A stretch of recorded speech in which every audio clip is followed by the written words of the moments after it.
നമ്മുടെ നാട്ടിൽ ഇന്ന് കൂണ് മുളയ്ക്കുന്ന പോലെയാണ് ഡയാലിസിസ് യൂണിറ്റുകൾ കൂടിക്കൂടി വരുന്നത്. അതിനൊരു പ്രധാന കാരണം എന്ന് പറഞ്ഞാൽ ഈ കിഡ്നി ഫെയിലിയർ കൂടിക്കൂടി വരുന്നതാണ്. ഇതിന് ഏറ്റവും വലിയ വില്ലൻ എന്ന് പറയുന്നത് നമ്മുടെ ജീവിതശൈലി തന്നെയാണ്.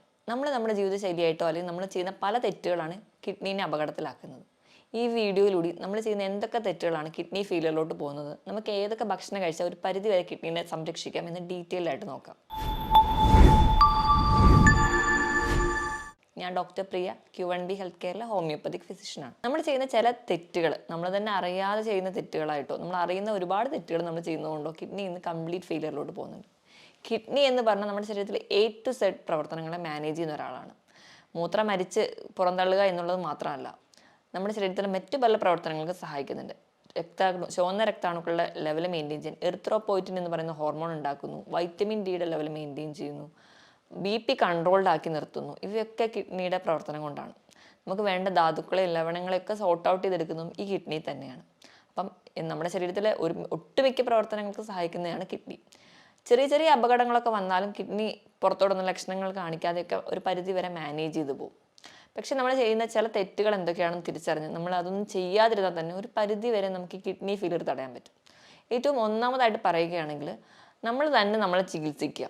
ഇന്ന് നമ്മൾക്കറിയാം മിക്ക ഇലകളോ അല്ലെങ്കിൽ പഴങ്ങളോ നല്ലതാണ്, അല്ലെങ്കിൽ ഇന്ന രോഗങ്ങൾ തടയാൻ ഇത് നല്ലതാണ് എന്നൊക്കെ കേൾക്കുമ്പോൾ തന്നെ നമ്മൾ ധാരാളമായിട്ട് അതങ്ങ് കഴിക്കും. ഏറ്റവും വലിയൊരു ഉദാഹരണം എന്ന് പറഞ്ഞാൽ കുറച്ച് കാലം മുൻപ് തന്നെ കൊളസ്ട്രോൾ നിയന്ത്രിക്കാൻ വേണ്ടിയിട്ട് നമുക്കറിയാം നമ്മൾ കഴിക്കുന്ന ഇരുമ്പൻ പുളി നല്ലതാണെന്ന് പറയുന്നത് കേട്ടിട്ട് ഒരുപാട് ആൾക്കാർ ഈ ഇരുമ്പൻ പുളി എടുത്ത് ജ്യൂസാക്കി അതങ്ങ് ദിവസവും കുടിക്കാൻ തുടങ്ങി.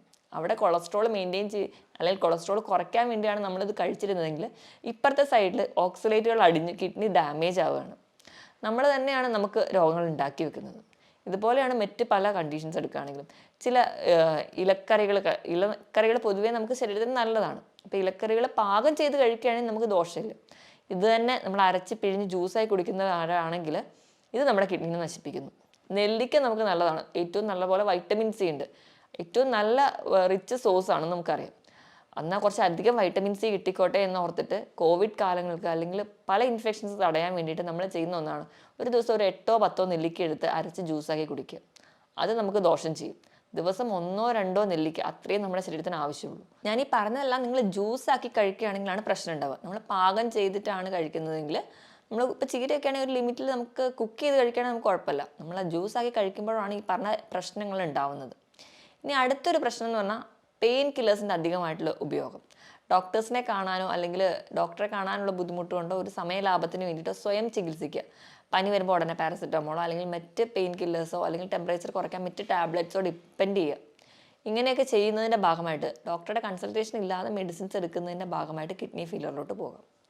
ഇനി അധികമായിട്ട് ഫോസ്ഫറസ് കണ്ടൻറ്റുള്ള ഭക്ഷണങ്ങൾ നമ്മൾ കൂടുതലായിട്ട് കഴിക്കാം. ഫോസ്ഫറസ് കണ്ടൻറ്റുള്ള ഭക്ഷണങ്ങൾ എന്ന് പറയുമ്പോൾ നമ്മൾ കഴിക്കുന്ന പേസ്ട്രി, കേക്ക്സ്, പുഡിംഗ് ഇവയിലൊക്കെ ധാരാളം ഫോസ്ഫറസ് ഉണ്ട്.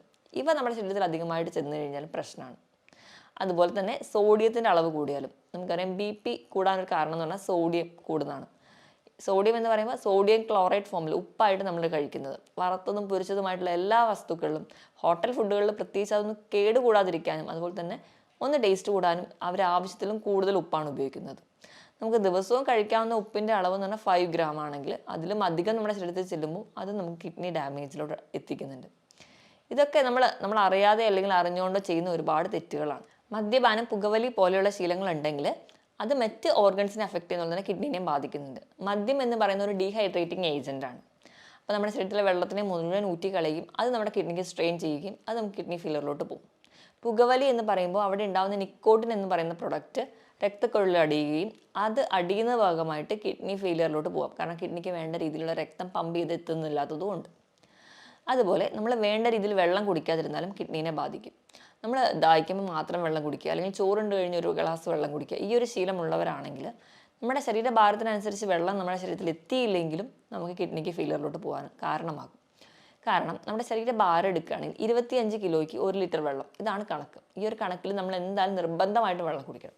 അപ്പം അങ്ങനെ നിർബന്ധമായി വെള്ളം കുടിക്കാൻ അല്ലെങ്കിൽ കുടിക്കാൻ മടിയുള്ളവരാണെങ്കിൽ നിങ്ങൾ ബോട്ടിൽ രാവിലെ തന്നെ വെള്ളം എടുത്ത് വെച്ചിട്ട് അത് കുടിക്കാൻ വേണ്ടി ശീലിക്കുക. എങ്കിലൊരു പരിധി വരെ കിഡ്നി അപകടത്തിലാവുന്നത് നമുക്ക് തടയാൻ പറ്റും. ഇനി ഉറക്കത്തിന് വലിയൊരു ഫാക്ടർ ഉണ്ട്. ഉറക്കം എങ്ങനെ കിഡ്നീനെ പ്രൊട്ടക്റ്റ് ചെയ്യുന്നു നോക്കിക്കഴിഞ്ഞാൽ ഉറങ്ങുമ്പോൾ ഒരു പരിധി വരെ ഒരു കുറഞ്ഞ അളവിലെങ്കിലും കിഡ്നിക്ക് ചെറിയൊരു റെസ്റ്റ് ഉണ്ട്. കിഡ്നിയുടെ ലോഡ് കുറച്ച് കുറവാണ്. അപ്പോൾ നമുക്ക് കിഡ്നിക്ക് ചെറിയൊരു റെസ്റ്റ് കൊടുത്താൽ തന്നെ അത് കുറച്ചധികം കാലം കൂടി ഓടാൻ സഹായിക്കും. ഇനി നമ്മുടെ ഭക്ഷണത്തിൻ്റെ കാര്യം എടുക്കുകയാണെങ്കിൽ നമുക്കറിയാം, നമുക്ക് കൂടുതൽ ഇഷ്ടം നോൺ വെജ് ഫുഡ് കഴിക്കാനാണ്. എത്ര രാത്രി വൈകിയാലും പുറത്ത് പോയി ഭക്ഷണം കഴിക്കാൻ നമുക്ക് എല്ലാവർക്കും ഇഷ്ടമാണ്. അതുകൊണ്ട് തന്നെയാണ് നമ്മുടെ നാട്ടിൽ രാത്രിയാണ് കൂടുതലും ഹോട്ടലുകളൊക്കെ പ്രവർത്തിക്കുന്നത്. രാവിലത്തെ ബ്രേക്ക്ഫാസ്റ്റ് നമ്മളെല്ലാവരും തന്നെ സ്കിപ്പ് ചെയ്യാൻ റെഡിയാണ്. അതുപോലെ തന്നെ ഉച്ചത്തെ ലഞ്ച് നമുക്കൊന്ന് മോഡറേറ്റ് ആയിട്ട് കൺട്രോൾ ചെയ്യാൻ ഇഷ്ടപ്പെടുന്നവരാണ്. പക്ഷെ രാത്രി നല്ല ഹെവി ആയിട്ട് തന്നെ കഴിച്ചിട്ട് കിടക്കും. ഈ ഒരു ശീലം ഉള്ളതുകൊണ്ട് തന്നെ അമിതവണ്ണം നമുക്ക് പെട്ടെന്ന് വരുന്നു, കുടവയറ് നമുക്ക് പെട്ടെന്ന് വരുന്നു. അമിതവണ്ണമൊക്കെ വരുമ്പോൾ തന്നെ ഏറ്റവും വലിയ വില്ലനാവുന്നത് ലോഡ് കൂടുകയാണ് കിഡ്നിക്ക്. അപ്പോൾ കിഡ്നിക്ക് ഒരുപാട് സ്ട്രെയിൻ ചെയ്യണം. അതിൻ്റെ ഭാഗമായിട്ട് കിഡ്നി പെട്ടെന്ന് ഡാമേജ് ആവാം. അതുപോലെ തന്നെ നമ്മൾ പ്രത്യേകിച്ച് വ്യായാമം ഒന്നും ചെയ്യാത്തതും ഈ അമിതവണ്ണത്തിന് കാരണമാകും. നമ്മൾ ഒരുപാട് സെഡൻറ്ററി ലൈഫാണ്, നമുക്ക് നമ്മുടെ ജോലി അല്ലെങ്കിൽ നമ്മൾ കുറേ ഗാഡ്ജറ്റുമായിട്ടാണ് ജീവിക്കുന്നത്. അപ്പോൾ നമുക്ക് ഈ വ്യായാമം ഇല്ലാത്തതും കിഡ്നിയുടെ ലോഡ് കൂട്ടുന്നുണ്ട്. ഞാൻ ഈ പറഞ്ഞ പോലെ ഒരുപാട് ഇറച്ചി അല്ലെങ്കിൽ റെഡ് മീറ്റ് കൂടുതലായിട്ട് കഴിക്കുന്നവരാണെങ്കിൽ ഈ ഒരു അമിതവണ്ണം എന്നുള്ളൊരു ആംഗിൾ കൂടാതെ തന്നെ നമ്മൾ അധികമായിട്ട് റെഡ് മീറ്റ് കഴിക്കുന്നതിൻ്റെ ഭാഗമായിട്ട് നമ്മൾ ബ്ലഡ് അസിഡിക് ആവുകയാണ്. നമ്മൾ അസിഡിക് pH ബ്ലഡ് മാറും. ഇത് കിഡ്നിക്ക് കൂടുതൽ സ്ട്രെയിൻ ഉണ്ടാക്കുന്നുണ്ട്. ഇത് കിഡ്നിക്ക് കൂടുതൽ സ്ട്രെയിൻ ഉണ്ടാക്കുമ്പോൾ കിഡ്നി ഒരുപാട് ഫങ്ഷൻ ചെയ്യേണ്ടി വരുന്നു. അങ്ങനെ കിഡ്നി ഡാമേജിലോട്ട് പോകുന്നുണ്ട്. ഇതുപോലെ തന്നെ ഈ ഒരു പ്രോസസ്സാണ് യൂറിക് ആസിഡിൻ്റെ കംപ്ലയിൻസ് ഉള്ളവർ നടക്കുന്നത്. അവരും കൂടുതലായിട്ട് റെഡ് മീറ്റ് കഴിക്കുന്നു, ബ്ലഡ് ഒരു അസിഡിക് pH പോകുന്നു, ക്രിസ്റ്റൽ ഫോർമേഷൻ വരുന്നു, അവർക്ക് കിഡ്നി സ്റ്റോൺസ് ഉണ്ടാവുന്നു. അതും ഒരു കിഡ്നി ഡിസീസിലോട്ട് മാറുന്നുണ്ട്. അപ്പം മാക്സിമം നിങ്ങൾ നോൺ വെജ് പ്രോട്ടീൻസ് കഴിക്കാതെ കുറച്ചുകൂടെ വെജ് പ്രോട്ടീൻസ് അല്ലെങ്കിൽ വെജിറ്റബിൾസും ഫ്രൂട്ട്സും അതിനെ ബാലൻസ് ചെയ്യുന്ന രീതിയിൽ കഴിക്കാൻ വേണ്ടി ശ്രദ്ധിക്കുകയാണെങ്കിൽ ഒരു പരിധി വരെ നമുക്ക് കിഡ്നീനെ പ്രൊട്ടക്റ്റ് ചെയ്യാം. ഞാൻ ഈ പറഞ്ഞ ശീലങ്ങൾ, ഈ കുറച്ച് ശീലങ്ങളാണ് നമ്മുടെ കിഡ്നി ഡാമേജിലോട്ട് പെട്ടെന്ന് എത്തിക്കുന്നത്. മാക്സിമം ഈ ഒരു ശീലങ്ങൾ നമ്മൾ ചെറുപ്പത്തിൽ തൊട്ടേ ഒഴിവാക്കുകയാണെങ്കിൽ ഒരു പരിധി വരെയൊക്കെ നമുക്ക് കിഡ്നി ഡാമേജ് തടയാനും പറ്റും. ഇനി നമുക്ക് ഇങ്ങനെയൊക്കെയാണ് കിഡ്നി രോഗങ്ങൾ വന്നു പോയിട്ടുണ്ടെങ്കിൽ അല്ലെങ്കിൽ കിഡ്നി രോഗങ്ങൾ വരാതിരിക്കാൻ ഒരു പരിധി വരെ നമ്മുടെ ഭക്ഷണത്തിൽ എന്തൊക്കെ ശീലിക്കണം നോക്കാം.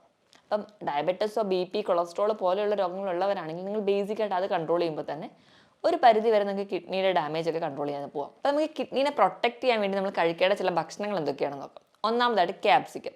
ക്യാപ്സിക്കത്തിൽ ലൈക്കോപ്പീൻ എന്ന് പറയുന്ന ഒരു ആൻറ്റി ഓക്സിഡൻസ് ഉണ്ട്. അതൊരു പരിധി വരെ കിഡ്നിക്ക് ഉണ്ടാകുന്ന നീർക്കെട്ടുകളോ ഇൻഫ്ലമേഷൻസോ കുറയ്ക്കുന്നുണ്ട്.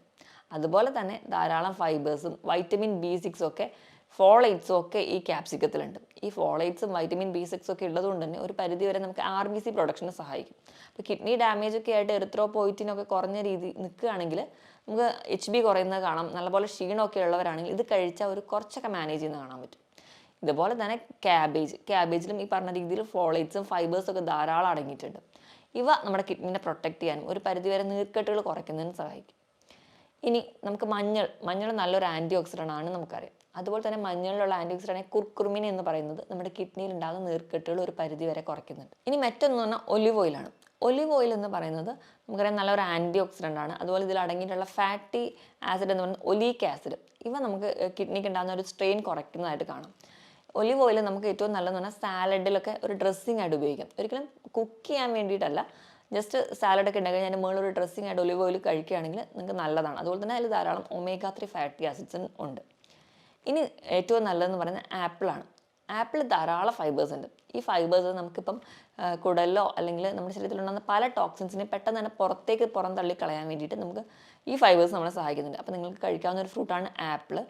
അതുപോലെ തന്നെ തണ്ണിമത്തൻ കഴിക്കുമ്പോൾ അതിലും ഈ ലൈക്കോപ്പിൻ എന്ന് പറയുന്ന ആൻറ്റി ഓക്സിഡൻസ് ഉണ്ട്. അത് നമുക്ക് ഇൻഫ്ലമേഷൻ കുറയ്ക്കുന്നുണ്ട്. അതുപോലെ തണ്ണിമത്തൻ നമുക്ക് നല്ല ഹൈഡ്രേഷൻ തരുന്ന ഒരു ഫ്രൂട്ടാണ്. അപ്പോൾ അതും നിങ്ങൾക്ക് ഉൾപ്പെടുത്തുന്ന ഒരു പരിധിവരെ കിഡ്നിനെയൊക്കെ സംരക്ഷിക്കാൻ വേണ്ടി സഹായിക്കും. ഇനി ഇത് കൂടാതെ തന്നെ നമുക്ക് നമ്മുടെ ഉപ്പിൻ്റെ അളവൊന്ന് നിയന്ത്രിക്കാൻ വേണ്ടി ശ്രദ്ധിക്കുക.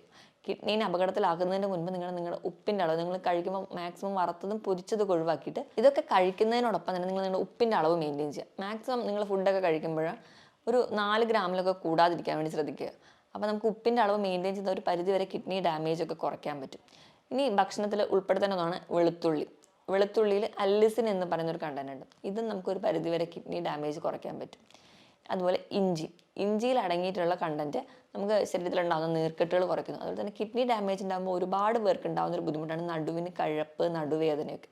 ഈ ഒരു പ്രശ്നവും നമുക്കൊരു പരിധി വരെ കുറയ്ക്കാൻ പറ്റും. അതുപോലെ തന്നെ ഇഞ്ചി നല്ലൊരു ഡയൂറെറ്റിക്കായിട്ടും ആക്ട് ചെയ്യുന്നുണ്ട്. ധാരാളം ഇലക്കറികളൊക്കെ കഴിക്കുക. ഇലക്കറികൾ എന്ന് പറയുമ്പോൾ നമ്മൾ ചീര മാത്രമല്ല, അല്ലാതെ മറ്റ് ബ്രക്കോളി അങ്ങനെയുള്ള ഇലക്കറികളൊക്കെ ധാരാളമായി കഴിക്കാൻ വേണ്ടി ശ്രദ്ധിക്കുക.